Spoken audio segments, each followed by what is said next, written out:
ওদিকে বস না।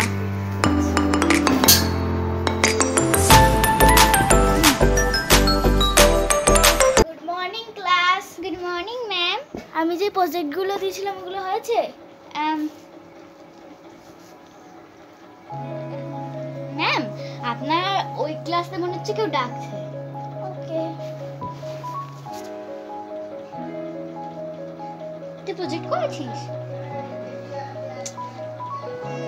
চল আমার তো হয়ে যাবে। আবার কখনো কখনো স্কুলের প্রজেক্ট করতে ভুলে যাওয়া হয়, তো এরকম কি তোমরাও করো অবশ্যই জানো। তাই জন্য আজকে আমরা একটা স্কুলের বসে প্রজেক্ট বানিয়ে দেবো। কাগজ তো আমাদের কাছে সবসময় থাকে, তো সেটা দিয়ে আজকে একটা স্কেল বানিয়ে নিলাম কাগজের কাটবো।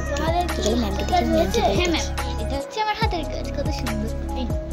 এটা কি স্কেল? বাহ, ভেরি গুড। তোমার হাতের কাজ হয়ে গেছে? যাও ক্লাসরুম থেকে বাইরে যাও।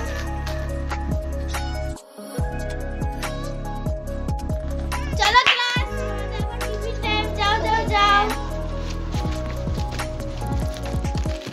আমি না টিফিন আনি।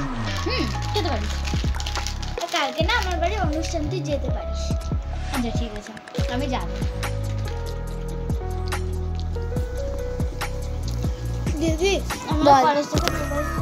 আমার কটা ফ্রেন্ডকে আমাদের বাড়ি আসতে রয়েছে, কিন্তু আমাদের বাড়িতে সাজানোর মতন আমি কোনো জিনিস নেই। আমাদের বাড়িতে অল ডেকোরেশন কি করে যে করবো?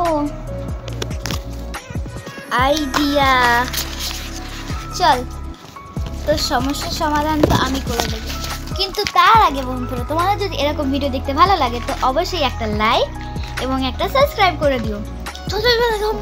অলরেডি জিনিস অনেক সহজভাবে বানানোর জন্য পাতার ছাপটাকে কেটে নেবো, তারপর ফুলগুলোকে কেটে দেবো, তারপর অনেক একসাথে গুলো করে ছোটোর সাথে লাগিয়ে তারপর একটা পিঙ্ক কালারের কাগজ মুড়ে রেখে দেবো। তো দেখতে পাচ্ছ এখানে প্রায় আমাদের রেডি। দুটো হ্যাক্সই দেখালাম। আর যদি তোমাদের এরকম ধরনের হ্যাক্স আরও মজা লাগছে তাহলে অবশ্যই লাইক অ্যান্ড সাবস্ক্রাইব করতে ভুলো না। আর দেখা হচ্ছে, যদি এরকম চাও তবে এরকম কমেন্ট করো। হ্যাঁ, যদি এরকম ভিডিও চাও তাহলে কমেন্ট করো, আর যদি আগের মতো ভিডিও চাও সেটাও কমেন্ট করো। কেমন লাগছিল সেটাও কমেন্ট করো। তো দেখা হচ্ছে অন্য একটা ব্লগে। নিউ ব্লগ বলছি, সরি, আমার ব্লগের চ্যানেলের নাম বলতে বলতে মাথা গেছে গুলিয়ে।